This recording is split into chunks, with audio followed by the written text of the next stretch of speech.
今日最主要嘅材料係新鮮芋頭，好可惜喺倫敦好難買到新鮮嘅，唯有用急凍嘅芋頭嚟代替。呢度嘅芋頭大約係300克，我已經提早將佢解凍，將佢切好。最重要嘅係睇下急凍嘅芋頭係咪良心食材。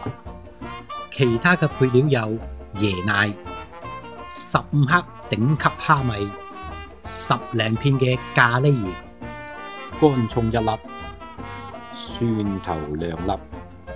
非常抱歉，忘記咗介紹今日嘅題材。大家好，我係Eon。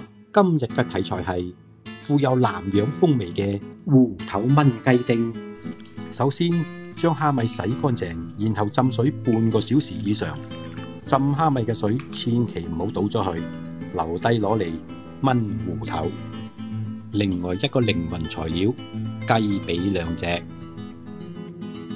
將雞髀用清水沖洗乾淨。接落嚟將個雞髀拆骨去皮，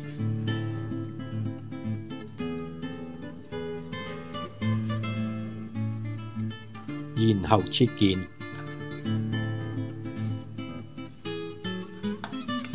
處理好之後，俾啲底味醃一醃佢，1/3茶匙鹽，1/3茶匙糖，1茶匙生抽，少許胡椒粉。接落嚟幫佢嚟個深度按摩，然後再加入1茶匙嘅生粉，咁樣可以讓肉質更加嘅嫩滑。然後加入1湯匙嘅油，咁樣可以將啲味道封起嚟。然後放埋一邊，醃佢大概30分鐘左右啦。跟住將2粒蒜頭壓扁，無需要切碎。乾葱唔需要講究，隨意咁將佢切開。燒熱個鑊，然後落油，跟住將啲芋頭輕微咁煎一下。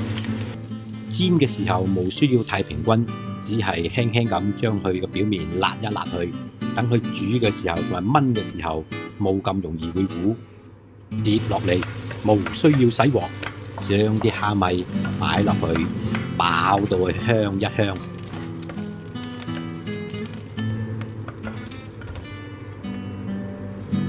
跟住再加返些少油，跟住落嚟就將啲雞丁擺落鑊，將佢煎封一下。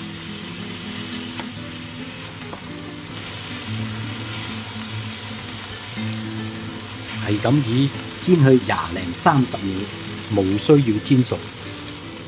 唔嫌麻煩嘅話，將鑊洗乾淨，然後加油，重新再沖次。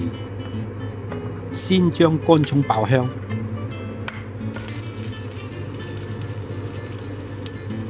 再加入蒜，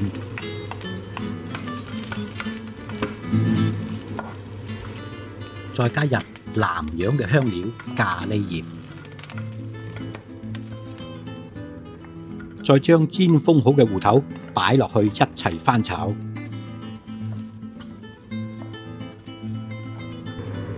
跟住放入一半已爆香好嘅蝦米，加入100毫升浸蝦米嘅水，炆煮芋頭水分會用得比較多，再加多150毫升嘅開水嚟炆煮，然後冚上鑊蓋，用中細火先將芋頭炆5分鐘。5分鐘過後，啲芋頭開始釋放又粉又糯嘅芋泥，而且都可以聞到咖喱葉釋放出嚟嘅香味。接落嚟將所有雞丁擺埋落去，好溫柔咁將佢翻一翻。呢個急凍芋頭的確唔錯，只係炆咗5分鐘，已經感受到佢好有良心。然後加入80毫升嘅椰奶，唔知點解芋頭同椰奶加埋一齊係一個相當好嘅配搭。俾個提示你，當冚上鑊蓋炆煮嘅時候，耐唔中要揭開鑊蓋將佢翻動一下。如果唔敢做嘅話，你就會1賠3，食炸糊，因為家陣唔係打麻將，你無需要急住食糊，無需要再添加任何調味料，然後再冚上鑊蓋，用細火再燜佢10分鐘。哇！一揭開個鑊蓋，嗰陣無瑕嘅香味撲鼻而來，幻想下椰奶同芋頭嘅結合，咖喱鹽嘅芬香，鋪上爆香咗個蝦米，再撒上香西水，你話係咪將南洋嘅風味提升到極點？